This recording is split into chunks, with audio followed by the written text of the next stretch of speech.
The third annual Juneteenth Freedom Fest NYC is brought to you in part by Quele TV, binge on culture. Target, expect more, pay less. Aloft Hotels, where travel breaks the mold. Pepsi, that's what I like. Official Black Wall Street, find anything Black owned anytime. Noble Planning, life is an event, make it memorable. Do You Know Black? Trivia game show. Educate, empower, elevate, enrich, engage, entertain. Hey everybody! Happy Juneteenth! Happy Juneteenth! It's your girl, Dara. And it's your boy, Rashad Bashir, and welcome to the third annual Juneteenth Freedom Fest. Living in color, bringing back for a third year celebration, motivation, education, and liberation. Yes. I can't believe it's day 2. Day 2. And if you missed day 1, don't worry, okay? It's okay. You can head over to www.jffnyc.com and watch it over and over and over again. And while you're at it, make sure you follow us on all our social media platforms. JFF NYC on Facebook, Instagram, and on YouTube to stay up to date with all the programs that we have coming. We have an incredible interview coming up for you. We have a young man who's going to tell us all of the gems on how we can build our credit, build wealth, and have multiple streams of income. He is Mr. Corey Haggy, hailing from Patterson, New Jersey. What up, Jersey? Oh, Corey Haggy, that's my guy. Yeah. Like, that's my rich play cousin right there. Mine too. From Patterson, New Jersey, that's like the East Coast Compton, okay? Let me tell you something. Patterson, New Jersey, that's where Lean On Me was shot. Fair East Side. Morgan Freeman. They at the door, Mrs. Hill, they at the door. You want to die? Do it expeditiously. He's like, you smoke crack, don't you? Jump! Get it over with. Okay. Mr. Corey Haggy. Yes. He sat down with the amazing Tiara Hack, and he's going to give us all the gems on how we can do what he has done in building credit, having multiple streams of income, and building generational wealth. That boy good.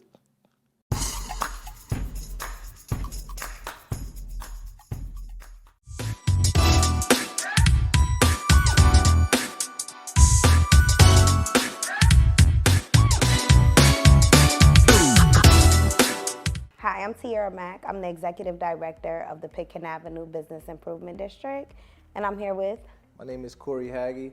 I'm the owner of Run with Haggy Credit Repair Services, more so serial entrepreneur from New Jersey, and yeah. Okay. I work directly with businesses along Pitkin Avenue, and that's in Brownsville, the community we're in now. Okay. And that is in between, I work on Pitkin in between Howard and Mother Gaston, and I serve businesses on Rockaway between Belmont and Glenmore. A lot of my work works with businesses that are predominantly renters, and I find that to be a difficult space for a lot of them because in New York City, we don't have any like rent control, stabilization, or anything for commercial properties, though we have it for residential properties. Right. And the businesses that are most successful are the ones that own their property. Can you talk a little bit more about property ownership and how it relates to long-term wealth? Yeah, absolutely. So the way that I see it, I dabbled into a lot of different investments. You know, I'm still dabbling into more investments, but the investment that I see as the most stable is ownership inside of real estate. And the way that I see it is that if you own a piece of land or you own a piece of property, for in this case, you can technically live out of it forever. So I'll give y'all an example, right? We're just gonna take a property, right? You go ahead and buy it for 90, and you put over 100,000 into it. You all in 190,000, right?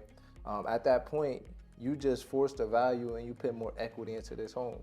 So the game that I'm playing right now is that every time I go ahead and force value into a property, I'm just simply going to a bank like maybe Navy Federal or Philadelphia Federal Credit Union, and I'm pulling the equity out of these homes and I'm using it for different investments. And then on top of that, the reason, you know, how we mentioned about long-term wealth is because there's not enough houses for the amount of heads that are in these areas. Right now, I believe that New York is overpopulated, right? There's a lot of people who are outside who are looking for homes but they can't find a house. So I just see real estate as something that's going to be an everyday thing, right? I'm always going to have a source of income or wealth because somebody's always going to need somewhere to actually lay their head at nighttime. So that's how I see it, and then you could just pass it on to your family, your nephews, nieces. You could go ahead and pass it down to generations, and that's how I'm actually building wealth right now as well too. I do believe that real estate is very important into building wealth. But I also think that real estate, when we talk about people living, owning, and occupying homes, they all take different shapes, right? Yeah. So you have people that have been, I know people that own a ton of property. I used to work in real estate development. I worked directly for a developer. I was the project manager. And none of them owned their homes, but they own 20-something, 30-something properties each in Brooklyn. Because they found that, like, I would rather not have my money tied up in a mortgage or in whatever. I would rather use my money to invest. And I think all of that is just going with different times, right? So I think it's like all cyclical. That's just a thought I have. It's not concrete, right? For sure. So then I think about the way that business works, because remember, I'm coming from, even though I do have a residential real estate experience, I won't say background because it was only 2.5 years, I'll say experience. I'm very vested in commercial work, and I think that the biggest business in commercial work is the property ownership, because you have property owners charging $7,000 for a business to rent out of there. However, we're in this space of brick and mortar not being as attractive as it used to be, but we're in this space of brick and mortar not being attractive as it used to be, and it's more online shopping, so it's not as many businesses. So how do you, I just said a lot, but what do you think about people pivoting that do own a lot of real estate that's not residential, that is commercial? And you could talk about New Jersey because that's what you're most familiar with, I assume. Yeah, so I think as far as, owning the commercial properties, is a large upside to it. Number one, I could charge more than I would.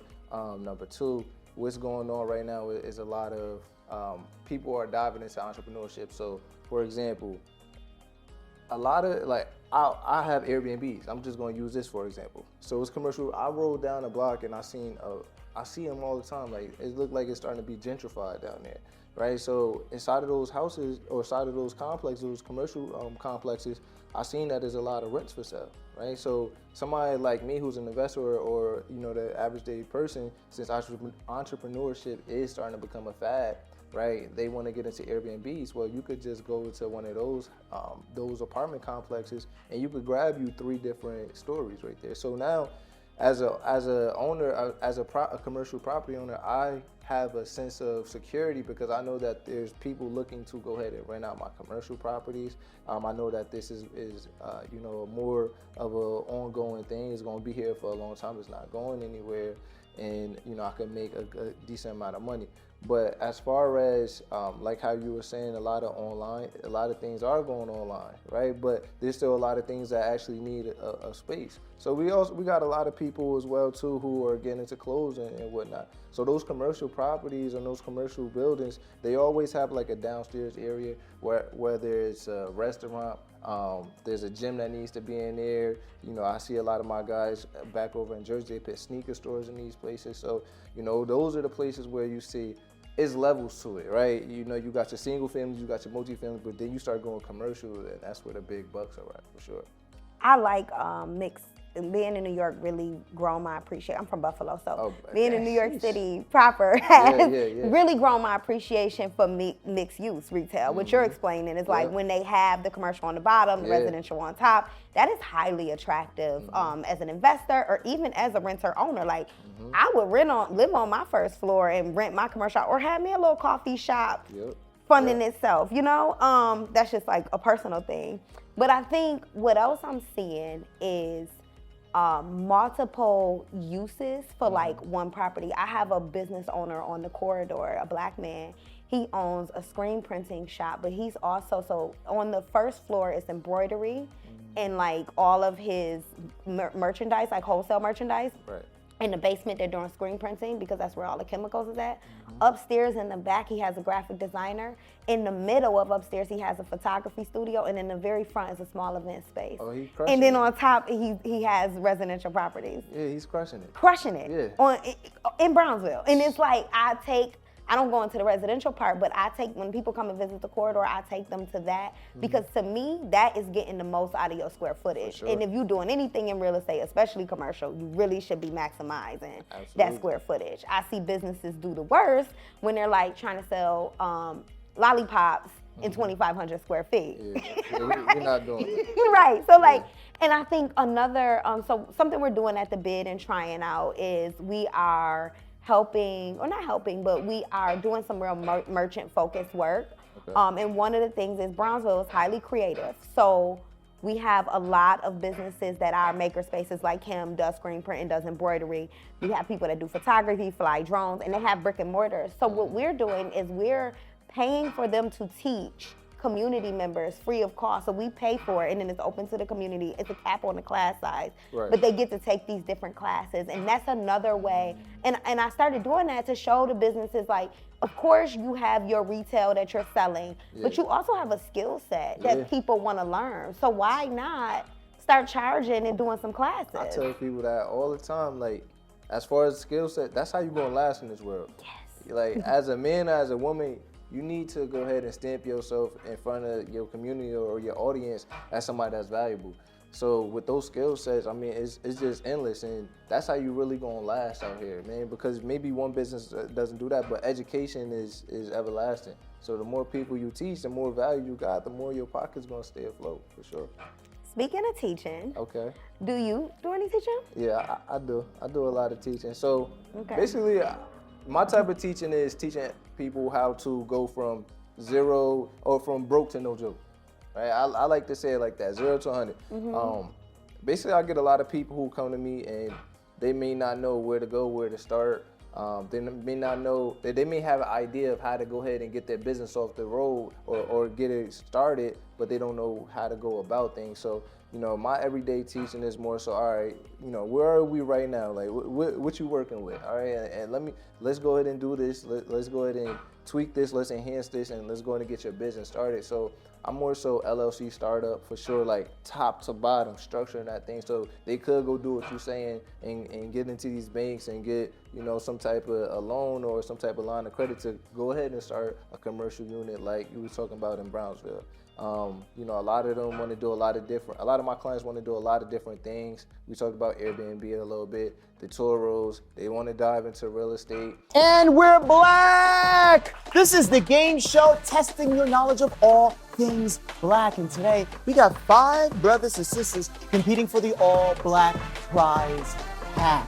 Do you think they really know black? I got everybody saying yeah, and then one brother, no. Which single was the first hip-hop song to reach the Billboard Top 40? Is it A, Run DMC, It's Tricky, B, The Sugar Hill Gang, Rapper's Delight, C, Curtis Blow, The Breaks, or D, Public Enemy, Fight the Power?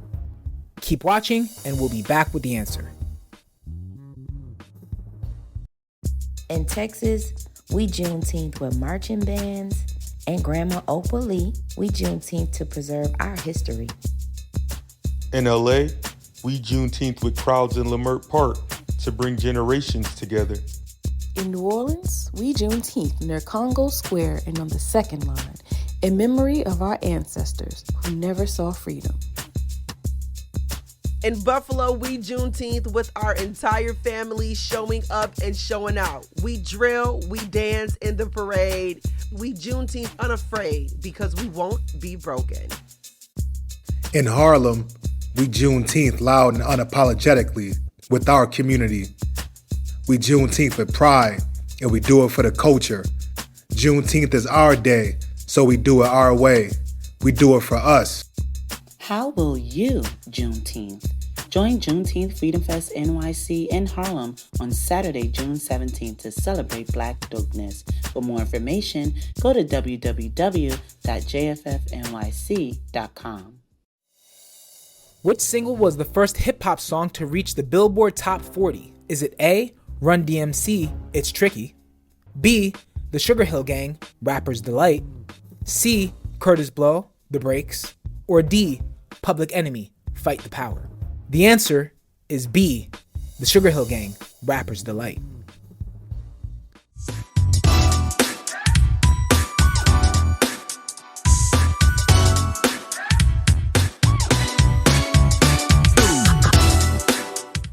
I'll be real. Every business that we're talking about right now, it does not matter what it is piggybacking off the credit. It's and that's how you're gonna be able to get places. I mean, let's think about this real quick. I tell people all the time. I used to work a job. I haven't worked in like 3 years, right? So I used to work a job, and I remember sometimes when I would sit at my desk and I would just think about, like, I couldn't envision I always wanted to have $10,000. That was me. I always wanted to I want to have $10,000.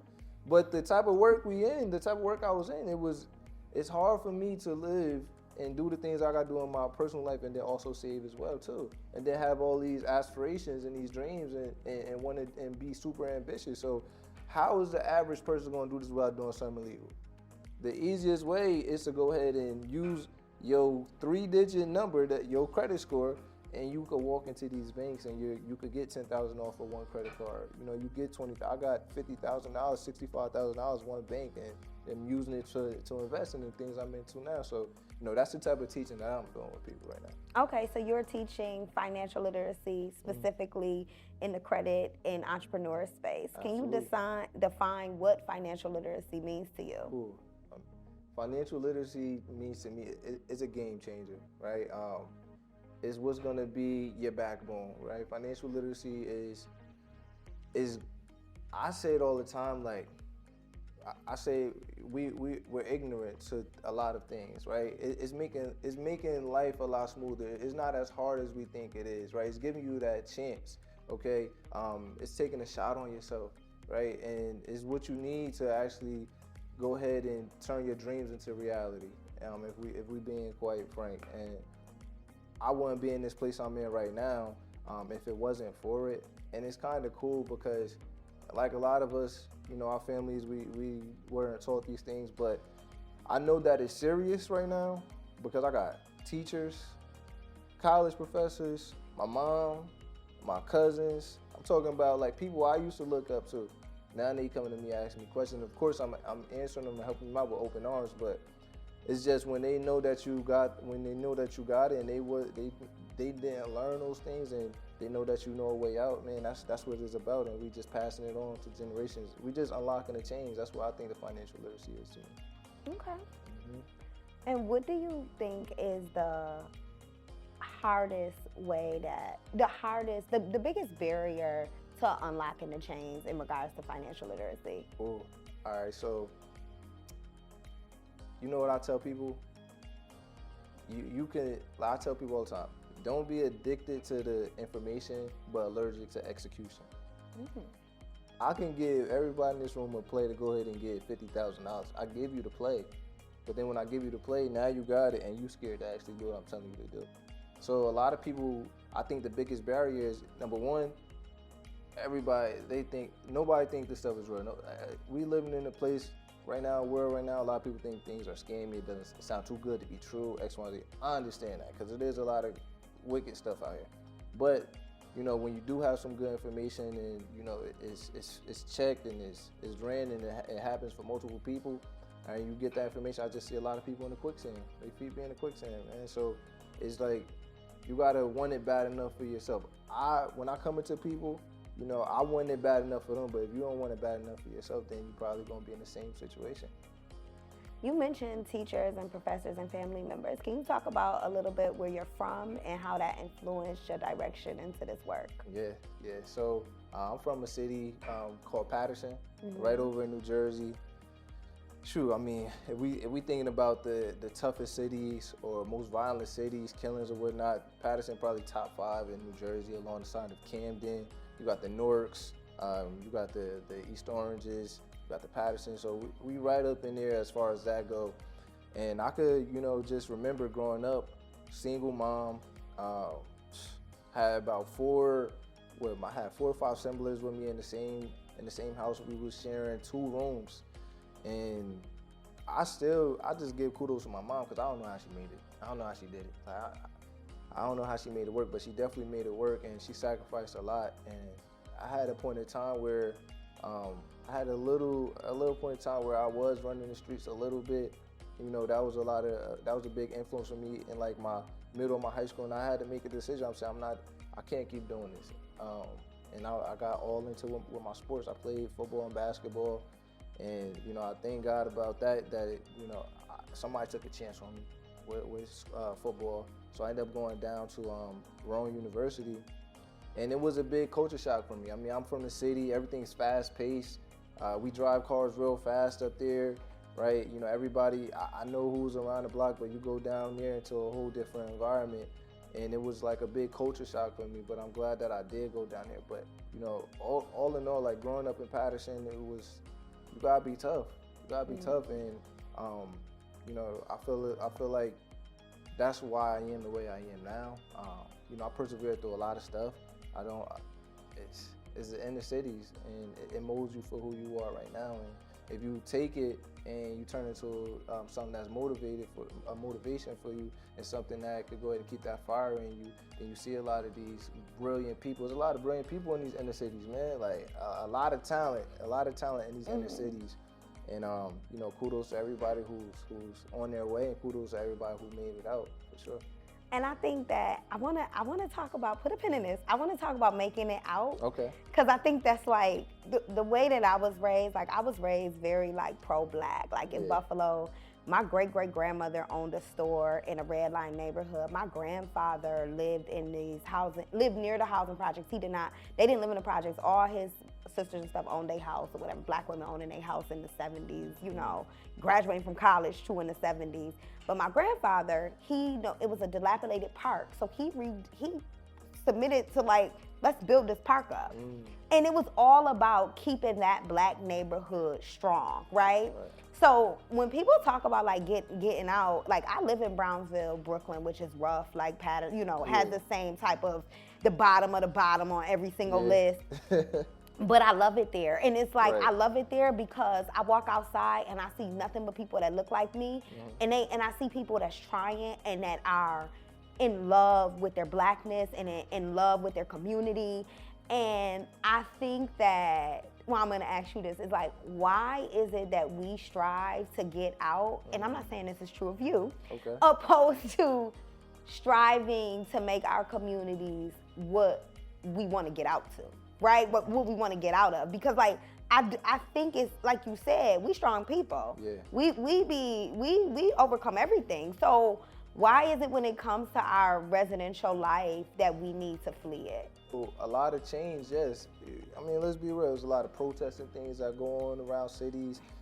Violence happen, you know, things like that. But yeah, we could protest.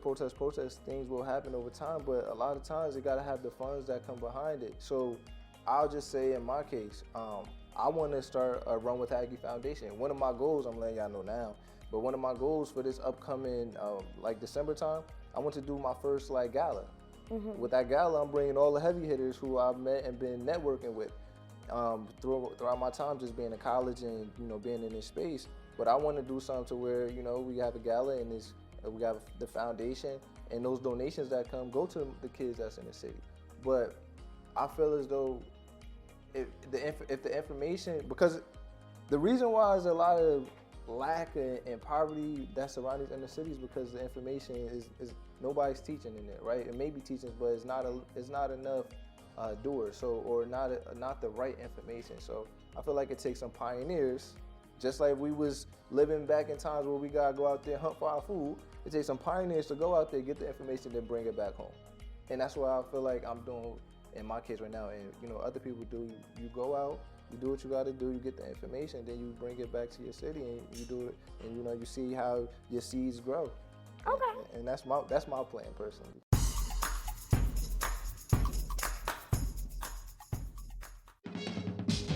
We always find each other along our different paths.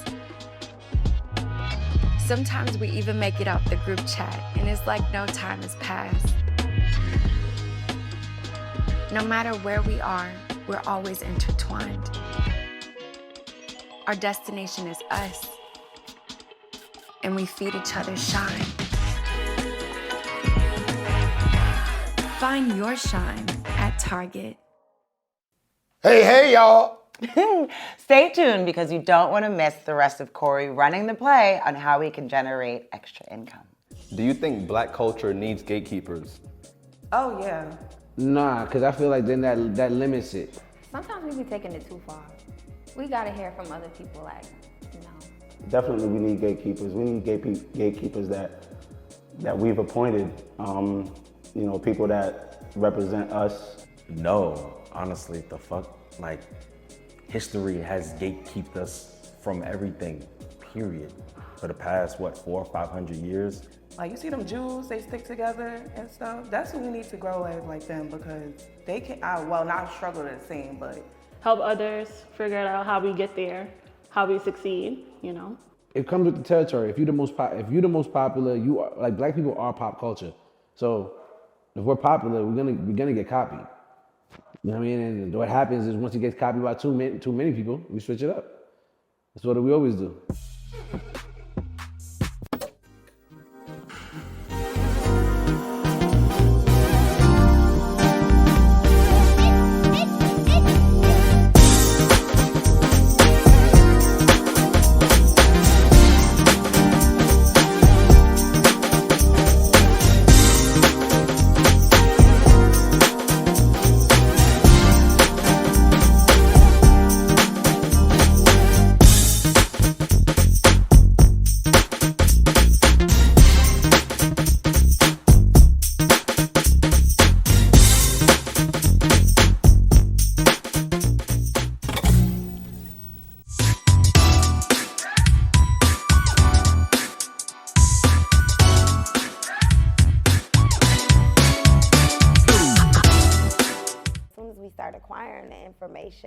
They start moving the goalposts, yeah, right? They shut it down. They start moving the goalposts because I've seen, and maybe you could tell us a little bit more about this because I'm sure you know about it.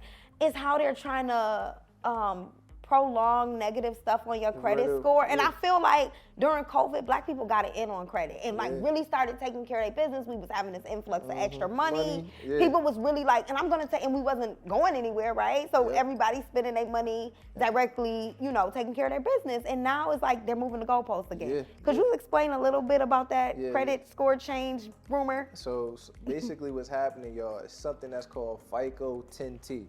So right now we all operating off of something that's called your FICO E, right? So basically with this FICO 10T, let's say you had a collection and I cleaned your report off. They'll be able to go ahead and see within the last 2 years, even though that collection is not on your report, that it was on your report. If you had maxed out credit cards within the last 2 years and you paid them off, within the last year, they'll be able to say, oh, wow, she had maxed out credit cards in the last 2 years, and now that's factoring in with their decision to lend you money to get, any type of mortgage or things like that. So that's what's happening. They are moving that goal, like they trying, and it's like every time I feel like with us, every time our race we catch on to something, they just try to make it way, way harder, man. And it's tough, man. It's tough, and it's like the only thing we could do about it is be proactive. I tell people all the time, the more proactive you are, the more lucky you are, and that's how it is. So yeah, that one for sure, I'm gonna be getting a lot of calls, and it's gonna affect a lot of people for sure. So you kind of answered my next question, which was gonna be, is it worth even trying to break these shackles? Because like I'm from this place of like freedom to me, even though I don't do it in practice, but in theory, freedom to me looks like not caring about any of this stuff anymore. Like, and just living a truly free life, right? Within the confines of our society. But I know that's not realistic because in practice, like, I like to live in a place with floor-to-ceiling windows, and I do, right? So in practice, I'm not doing it, but in theory, I'm like, oh, I don't even care. Like, whatever. I'm not paying this. I don't want credit. I don't want to deal with this. So, because I honestly just feel like, and this is in theory, that we are doing all of this, and they're just going to keep changing the rules on us. And should we worry ourselves or getting caught up in that cyclone? So you definitely should be aware of what's going on. You definitely should care about it, right? And I tell people, you don't want to let emotional decisions right now, this emotional phase you may be in right now, how you feeling right now, dictate the next 2 or 3 years, right? So get it out the way, fix it up, get it out the way, and go through your phase and let the 2 years go by, and you'll be all right. But every single bank isn't operating like that right now, so you still got time. Yeah. Right? So get it done now, get it out the way, so that the rest of your life could be the best of your life. Okay. Mm-hmm. So being from Patterson, doing what you had to do, playing sports, all of that, I've heard rumors. I'm talking about this a rumor. I've read quite a few books in my day. And one of the books that I read, or it might have been an article, and I hate that I don't have the actual quote with me right now, it talks about how some of the greatest entrepreneurs were athletes or in some type of like gang affiliation. Yeah. They say that. How would you say your athleticism and your participation in sports influenced your journey in entrepreneurship? You talking about drive, being coachable. Oh my God, that's a big thing. Like being coachable and being teachable for sure. Wanting to get better every single day, being disciplined, organized, being on time, not falling down 9 times, getting back up 10 times, and just adding on to the skill set every single day. So I actually see those things inside of my business that I do now. Like I'm up early in the morning, I'm disciplined, I'm going to the gym, I'm disciplined, I got my schedule going on. All right, I want to be the best. I want to be the best all the time. So I'm diving into new endeavors to go ahead and make more money, things like that. So and the biggest one though, for I mentioned the first thing, but the biggest one is like to be able to be coachable, because I know a lot of people say they self-made, but I had a lot of great mentors, and you gotta have mentors. Like, I'm not saying you gotta have them, but it would behoove you to have some mentors, because a lot of times in life we trying to do things that we never done, and we trying to go places we never been. So how you supposed to get those places and accomplish those things if you don't got somebody who did it before? So I invested my time into a lot of different mentors, and they helped me accelerate this thing fast. Like if you ask people who seen me about a year ago, 2 years ago, they'll say, yo, like it's been night and day. And it looked like that. I've been putting in work and been showing the work, but now when results start to speak, it looked like it been overnight. But I'm just coachable. I'm learning the game and I'm executing it for sure. You said something that was really important about the add-on. I read that in the book before too. I don't remember any of the books that I can't quote any of them, but I know I read in a book about how like the way that you practice, right? Mm-hmm. Good practice is about not just doing the same thing over again, but doing that corrective action. Mm-hmm. So could you know what I'm talking about? Yeah. Can you talk about it? Thank you. About corrective action and adding on as you are growing. So the thing is, insanity is defined as doing the same thing over and over again and expecting different results, right? So I could be doing something to where I'm releasing a new ebook, and I released this one ebook and it went well, right? But then I try to do that same thing with another ebook and I'm not getting the same results, and I just keep on trying to do the same thing with different products. So it's always about the add-on. Okay, how can I go ahead and change my approach a little bit more so I could get better results? Or how can I add on to what I already know? Because the game changes all the time. The game is fluid, right? So, I mean, I know you say you have, some type of background into commercial things right now. We know the game how it is right now, but shoot, is AI technology coming out right now? All this automated stuff, and what if that changed the game up a little bit? So it's like, we just gotta you gotta stay on your toes, and you gotta be always ready to adapt. And that's what I mean as far as like adding on to things. Okay. And you talked about being teachable and coachable. Mm-hmm. Can you talk about, and having mentors, can you go into a little deeper about mentorship, direct mentorship and indirect mentorship? The things I'm doing with real estate right now, it came because I had direct mentorship. I mean, like, I'm on my mentor hill. So shout out to you if you see this, bro. His name is Cornelius Middleton. His Instagram handle is Newt the Entrepreneur. Like, I'm talking about top number one in Philly as far as this real estate game go. Definitely is super humble, super genuine dude. But that direct mentorship that I had with him as far as learning this real estate game in the space, I mean, it accelerated my stuff, my game and what I know so fast. I remember going into things thinking I knew about real estate, and then I got with him, and I'm talking about like the first day or two, I got notes for like 2 pages deep, and it's just having it being repetitive and you talking to that person over and over and over again, it just helps so much as far as your development and your growth with direct mentorship. Indirect mentorship, right? You could be inside of a group chat, maybe. You could be on these Zooms, or you may just be a fan on Instagram, just watching somebody from afar. And that game still works, like for sure. Like the group chat stuff work, the Zooms work, the indirect mentorship does definitely work. But I'm talking about if you're trying to get full exposure, right? That I say I like the directs way more, like for sure. The indirect is definitely cool. It's just more so like you're taking an online class instead of you being in that classroom with the professor. So that's how I view it. Do you think that mentorship, direct or indirect, would have been, well, you were an athlete, so maybe it would have worked for you. Okay. Do you think that the timing of your life lined up with receiving the information that you've been able to receive in the last couple of years?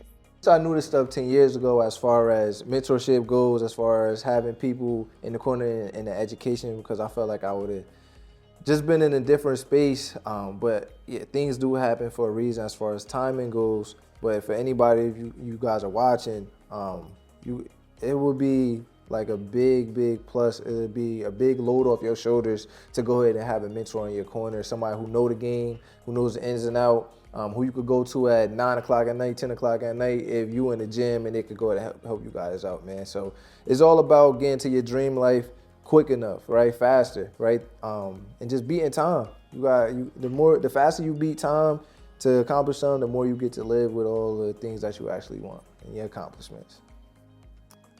I agree. And I also add that like people should not be afraid to talk about their wealth goals. Like if your wealth goals, if they're simple, if they're extraordinary, like I believe that nothing gets put into your mind that is not for you to execute. Right. So if you have an astronomical plan, go and talk to your counselor, your bank, your business leader in your community. It might be somebody at church. It might be somebody at your school that's an entrepreneur. It may be a local business. Like go to your local business and talk to them about an idea that you have, because you have the power to execute it. And don't be afraid to talk about your finances. Yeah. You will be surprised the amount of people that's going through exactly what you're going through. And they may want to do that on a team effort, whether that's we're gonna save this money together by eating in the house for the next 6 months together. Like that might be a small thing, but that may really make you be able to pay off a credit card or pay off a small loan. So don't be afraid to share your goals, and don't be afraid to go after them, as well as don't be afraid to reach out to people for support, mentorship, and financial literacy and education. And I think that's cool too, because a lot of times people just need accountability partners. That's it. That's what they need. They just need an accountability partner. Somebody, like you said, you're going through, it could be the gym accountability partner, right? Paying down the credit cards. All right, we get paid this day. Boom, let's go ahead and take out $200 to pay this down. Or we want to go ahead and do this. Let's go to this free workshop or something like that to learn about the business that we want to do. So, that goes along with different type of mentorships too. I see a lot of people have the same type of goals and things that they want to accomplish. Inside those group chats or mentorships that have them, you can find your next business partner in there. And now you guys are doing your thing, man. So definitely dope. All right, so you guys, look, I want to give y'all some major salts right here, right? This is how I was able to go ahead and invest into real estate, not using none of my own money. Okay, so there's 3 banks that I want you guys to become members of with your business, all right? So I want y'all to become a member of Citizens Bank, okay? I want y'all to become a member of Key Bank, and I want you guys to become a member of Truist. When you guys become a member of these banks, I want you guys to apply for both their lines of credit and their business credit cards, okay? These lines of credit could go up to, I would say apply for anything up to like $49,000. These are no docs, meaning they're not gonna actually look at tax statements, bank statements, nothing. They going off of just what you say, your projected earnings, all right? So you could do that line of credit with Citizens, you could do a line of credit with Key Bank, and a line of credit with Truist. They also offer up to $25K on business credit cards, all right? So all 3 of them do it, okay? So that's 25, 50, 75, and then you got the 3 up to 50K on a line of credit, so that's about $150 right there. You add it up, that's over $200,000 in business credit y'all can use, and now you can go ahead and invest into the things you want to without going ahead and thinking about how I'm gonna come up with the money. This is your boy Haggy, let's go.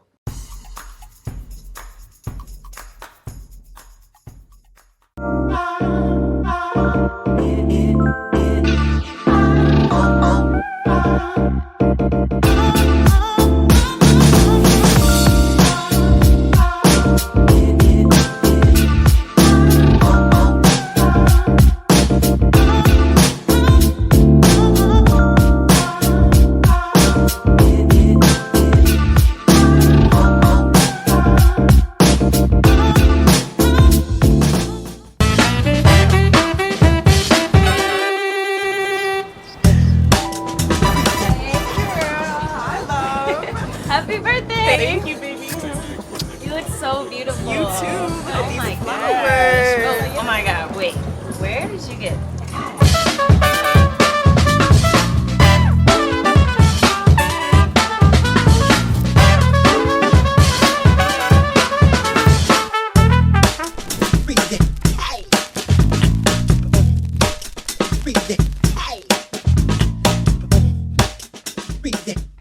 You know, Rashad, I always wanted to be a rapper. What? My MC name, my rapper name, it was gonna be Lady DMC. Lady DMC. Yeah. Okay. I was like, I thought you was going to be like Cocoa Butter Queen or, Monster Melanin. Put all the ashy flavor in there. I don't know. Okay. I don't know.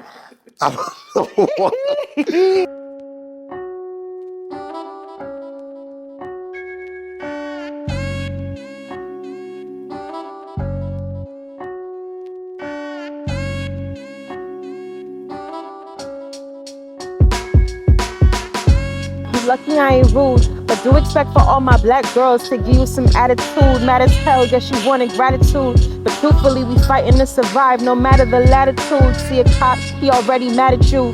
Skin a little darker than he like, couple errors grammatical. If he kills, then he on sabbatical.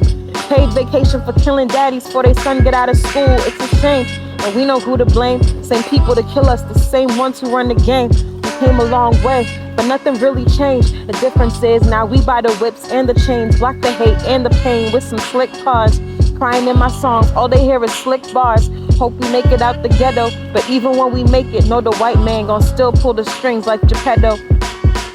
Black is beautiful, why we gotta change? What the hell my people do to you? These locks up in my head ain't a crown that's really suiting you. Now you want some ass, now you trying to see what booty do? Now you want some lips really full and unachievable? Better call that surgeon, know he keep them whites tight like Skims on a virgin. We invented, they take credit then. Treat us like a burden, treat us like we less than, like 3/5 of a person.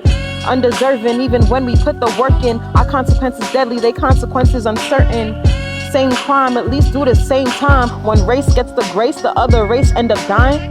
It's a shame, we living in hell, but this our truth. Hello from the other side like Adele. Be at ease, we keeping the peace, but we gon' match all the energy. Angel Reese. I always wanted to be a rapper, but I can't rap. It's like I just move my hands. Word, facts. Don't quit comedy, bruh. Yeah, no. Oh. Yeah. Okay.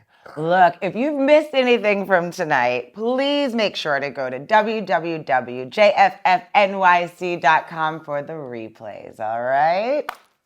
And make sure that you check out our panel. We have some content creators that are going to be discussing how to become famous through social media. We have a few influencers that are going to be speaking. We have the silent celeb, we have Jay Ferris, and we have the King Growl himself, Mr. Wavy World.